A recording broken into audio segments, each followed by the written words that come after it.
bohong. Aku hanya memikirkan satu peraturan penting. Kenapa kau lakukan hari ini kalau kau bisa melakukannya besok? Hahaha. Few moments later.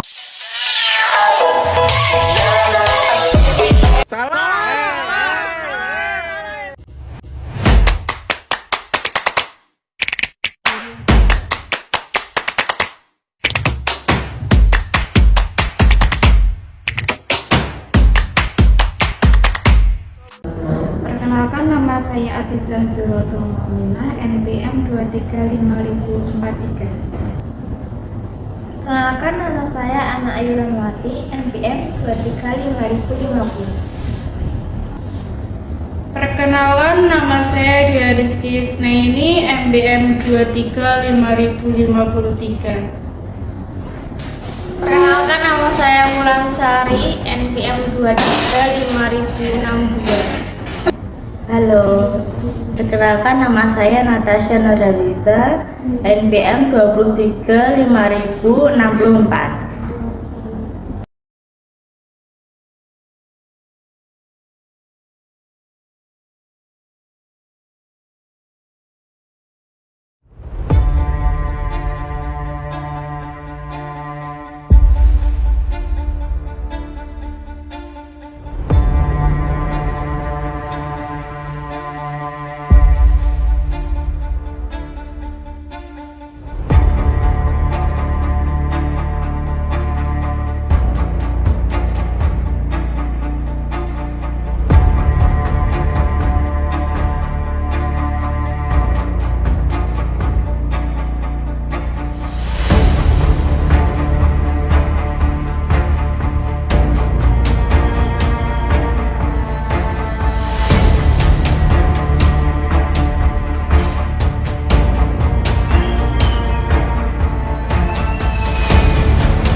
Selamat siang semuanya.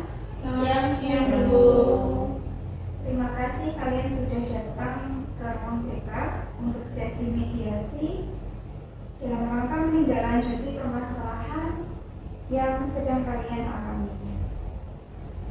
Hari ini kita akan sama-sama mencari solusi untuk masalah yang sedang kalian hadapi dalam kelompok pertemanan kalian. Saya tahu ini bukan situasi yang mudah, tapi kehadiran kalian menunjukkan bahwa kalian peduli dan ingin menyelesaikan ini dengan baik. Saya ingatkan bahwa ruang ini adalah tempat yang aman, tidak ada yang dihakimi. Di sini kita saling mendengar, saling menghormati, dan yang paling penting saling berusaha jujur dan terbuka. Apakah setuju? Setuju. Untuk aturan kelompok, yang pertama, dengarkan teman bicara, jangan menyela. Jaga kerahasiaan, tidak membicarakan isi diskusi keluar, tidak saling menyalahkan atau menuduh. Bicara jujur tapi tetap menghargai perasaan orang lain, tidak menyebarkan percakapan pribadi tanpa izin. Dari beberapa aturan tersebut,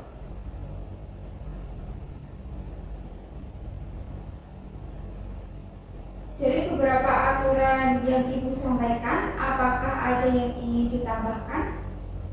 Saya Bu. Baik. Bu, kalau nanti saya nasional, boleh nggak minta waktu sebentar nanti? Tentu Mbak Ana, kita semua akan menghormati itu. Apakah ada tambahan lagi? Tidak ada. Kalau tidak ada tambahan, kita sepakat ya dengan aturan ini. Baik, sekarang Ibu ingin dengar dari masing-masing kalian. Saya minta kalian bicara dan dan bercerita dari sudut pandang kalian masing-masing tanpa menyalahkan siapapun. Kita mulai dari Mbak Wulan, silakan Mbak Wulan. Jadi Bu, awalnya itu kita semua ini teman dekat, sering belajar bareng, waktu istirahat juga sering bareng. Tapi sejak 2 minggu ini, aku merasa dijauhi sama mereka. Aku nggak tahu salah itu apa. Pas aku coba tanya, mereka malah makin menjauh. Aku kecewa banget. Apalagi pas sama Natasha yang biasanya paling dekat sama aku. Baik Mbak Wulan, terima kasih sudah berbagi. Kalau Ibu bisa lihat, kamu terluka karena merasa dijauhkan tanpa penjelasan. Begitu Mbak Wulan. Untuk Mbak Natasha, boleh cerita dari sudut pandang. Aku nggak maksud menjauhi Bulan, Bu, tapi aku yang kesel waktu itu. Dia bilang aku egois cuma karena aku main sama teman yang lain. Aku merasa disalahin terus, jadi aku butuh jarak. Baik, jadi Mbak Natasha merasa dinilai tidak adil, memilih menjaga jarak karena itu terasa menyakitkan. Itu Mbak Natasha. Iya, Bu. Terima kasih untuk Mbak Natasha. Sekarang Mbak Ana. Kalau aku Bu, sejujurnya bingung.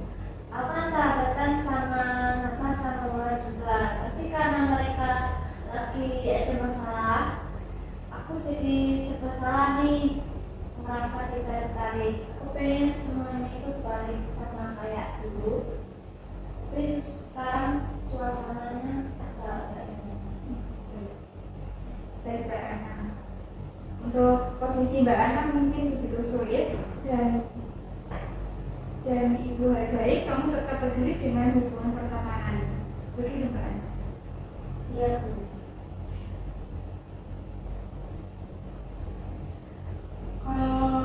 Aku ya Bu ngerasa semuanya jadi berubah. Biasanya kita kompak, tapi sekarang malah jadi kelompok-kelompokan.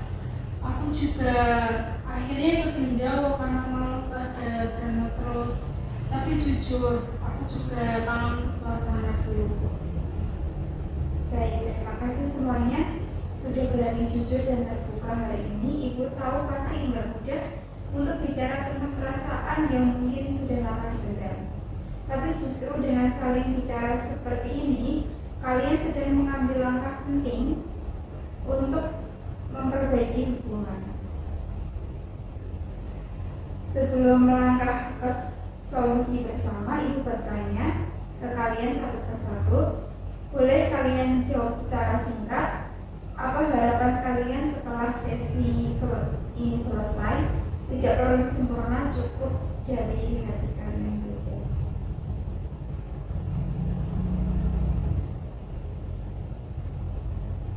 Kalau dari aku pengen dijelasin kalau memang dari aku yang salah. Boleh nggak kamu jelasin langsung, nggak langsung dijauhin gitu loh Bu. Dan aku pengennya tuh kita ngobrol bareng kayak gini, nggak canggung kayak gini. Terima kasih Mbak Ulan. Mbak Ulan mungkin berharap kejelasan dan ruang untuk kembali terhubung lagi yang baik. Ya Bu. Selanjutnya untuk Mbak Natasha, bagaimana denganmu?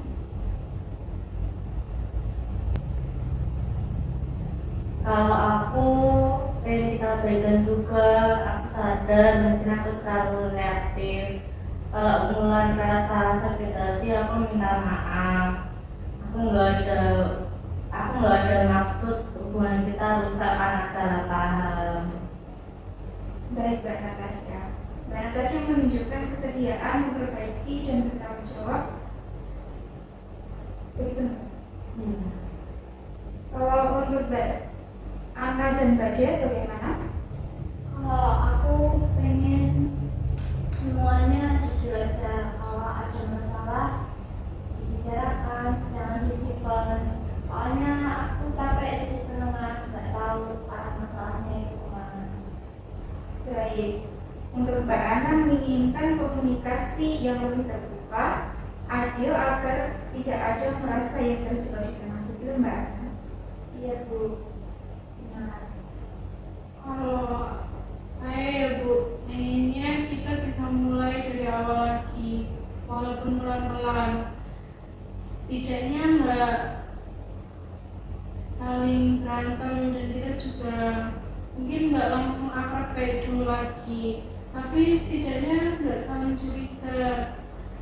Aku juga rindu Bu bisa ngobrol bareng dan ketawa-ketawa bareng lagi kayak dulu. Baik, kalian semua menunjukkan keinginan untuk memperbaiki dan itu luar biasa.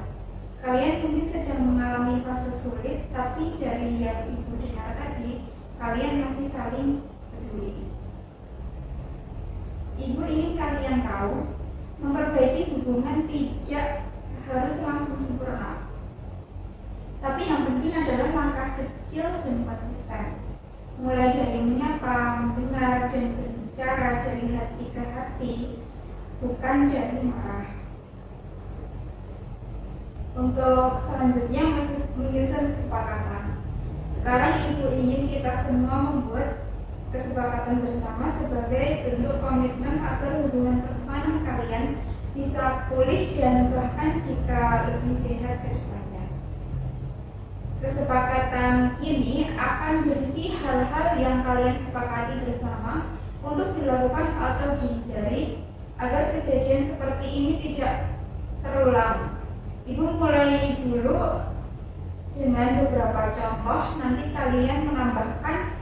Mohon disimak dan didengarkan baik. Untuk yang pertama, menyampaikan perasaan secara langsung dan baik-baik jika ada masalah. Untuk kesempatan yang kedua, tidak menyebarkan isi percakapan pribadi tanpa izin. Selanjutnya, menghindari sikap menjauh tanpa penjelasan. Kesepakatan keempat, memberi ruang jika ada teman yang butuh waktu dan menenangkan diri. Kesepakatan kelima, tidak memaksa teman untuk memihak saat ada konflik. Kesepakatan keenam, saling mendengar dan tidak menyela saat ada yang berbicara. Kesepakatan ketujuh, berusaha memperbaiki hubungan dengan komunikasi terbuka dan saling menghargai. Bagaimana? Apakah ada yang mau menambahkan sesuatu ke dalam daftar ini? Mungkin bisa ditambah juga Bu, yang kalau ada yang mulai curiga atau salah paham, jangan langsung asumsi, coba tanya dulu. Baik, untuk masukan dari Mbak Ulan, jadi kita tambahkan ke poin 8 ya. Jika ada kecurigaan atau salah paham, utamakan bertanya dan klarifikasi, bukan asumsi.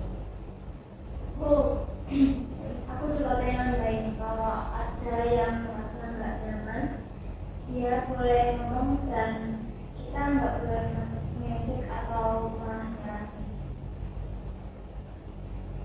Baik Mbak Ana, itu penting banget. Kita masukkan ke poin 9. Jika ada teman yang menyampaikan ketidaknyamanan, kita dengarkan tanpa menghakimi atau mengejek. Apakah semuanya setuju dengan 9 poin ini? Kesepakatan bersama kita? Setuju Bu. Baik, Ibu akan salin kesepakatan ini dan berikan ke kalian semua nanti. Kalian boleh simpan sendiri atau bisa kita tempel ke ruang BK sebagai pengingat bahwa kalian memilih untuk memperbaiki, bukan memutuskan.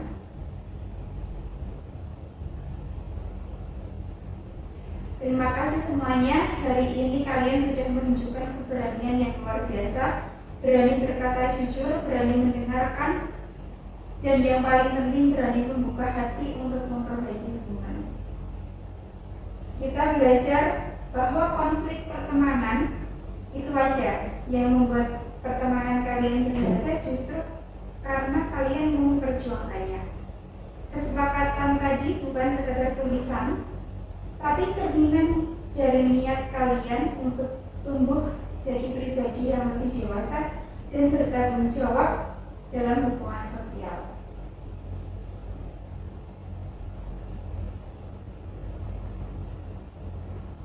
Untuk sesi berikutnya, kita lakukan minggu depan, bahas tentang bagaimana menjaga komunikasi yang sehat, termasuk cara menghadapi perbedaan tanpa menyakiti. Kita juga bisa diskusi lewat permainan kelompok biar lebih santai. Sekarang sebagai penutup, Ibu minta kalian sebutkan satu kata saja yang menggambarkan perasaan kalian setelah sesi ini. Boleh? Siapa dulu? Kalau dari saya sih lega ya Bu. Untuk Mbak Natasha? Maaf. Mbak Ana? Saya merasa dihargai, Ibu. Mbak Dia? Saya merasa berani, Bu. Baik. Terima kasih. Ibu juga merasa bangga dan bersyukur bisa mendampingi kalian hari ini. Kalian luar biasa. Kalau suatu hari nanti hubungan kalian kembali diuji, ingatlah bahwa kalian pernah duduk di ruangan ini saling terbuka dan memutuskan untuk memperbaiki, bukan menghindari. Sekarang kalian boleh kembali ke kelas, tapi jangan lupa jaga komunikasi, jaga perasaan teman, dan jangan ragu untuk bicara saat ada masalah. Ibu selalu ada di ruang BK kapanpun kalian butuh. Baik, terima kasih semuanya. Terima kasih Bu.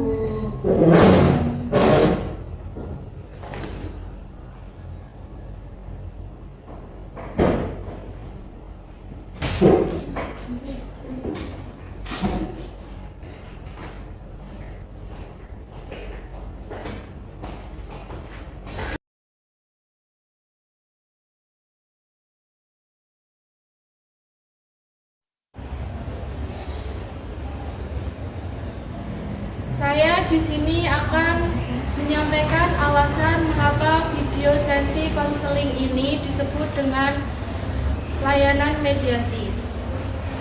Mediasi dipilih karena fokus utamanya adalah mendamaikan pihak-pihak yang berselisih melalui komunikasi terbuka, bukan untuk menyalahkan atau menghakimi. Semua siswa yang terlibat dalam konflik, yaitu Natasha, Ana, Ulan, dan Dea, dihadirkan dan diberikan kesempatan untuk menyampaikan perasaan dan sudut pandang dari masing-masing pihak.